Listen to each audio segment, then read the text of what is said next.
në lokalin në Skënderaj, në të cilën është rrahur e përgjakur zëvendësministri në Ministrinë e Financave Hysni Mehani, njëkohësisht edhe kryetari i qendrës së vetëvendosjes atje, njëkohësisht edhe kandidat për deputet për legjislaturën e 11, ka kamera dhe ka shumë dëshmitar.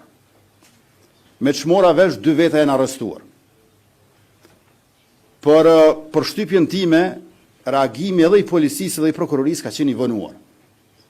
Unë nuk e di se çfarë ka ndodhur më pastaj në orët e pas mesnatës, por e di që reagimi është dashur të jetë shumë më i shpejt. Ju e dini që aktivistët e vetëvendosjes për statusen Facebook janë dënuar ka 1 vit e gjysmë burg.